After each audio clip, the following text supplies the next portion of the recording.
Hi friends, அந்த காலத்தில் இருந்த பிராமண வீரர்களில் ஒருவராக இருந்தவர் தான் துரோணாச்சாரியார். பரசுராமர்கிட்ட இருந்து சக்தி வாய்ந்த ஆயுதங்களை பற்றி தெரிந்து வைத்து இருந்தார். தன்னுடைய மைத்துனரான கிருபாச்சாரியாரை சந்திக்க அஸ்தினாபுரம் வந்தப்போ தன்னுடைய பொறுப்பில் பாண்டவர்கள் மற்றும் கௌரவர்களை பீஷ்மர் கவனித்து வந்தார்.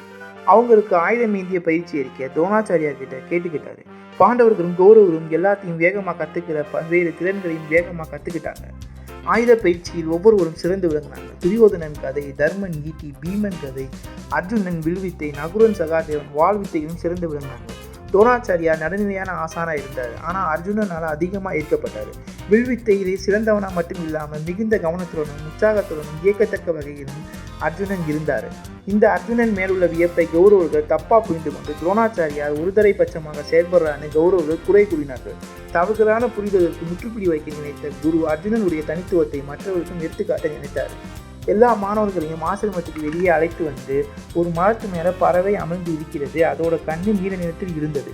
மாணவர்களே, உங்கள் கருவியை நன்கு கற்றுவிட்டீர்கள். உங்களை பரிசோதிக்க நேரம் வந்துவிட்டது. உங்கள் திறன்களை காண்பிக்கும் நேரம் வந்துவிட்டது.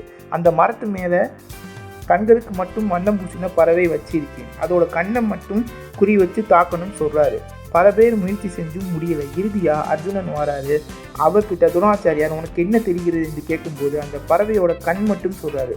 உடனே குரு வியந்து அம்பவிடுன்னு சொன்னார். குறிப்பார்த்து அர்ஜுனன் செலுத்தினார்.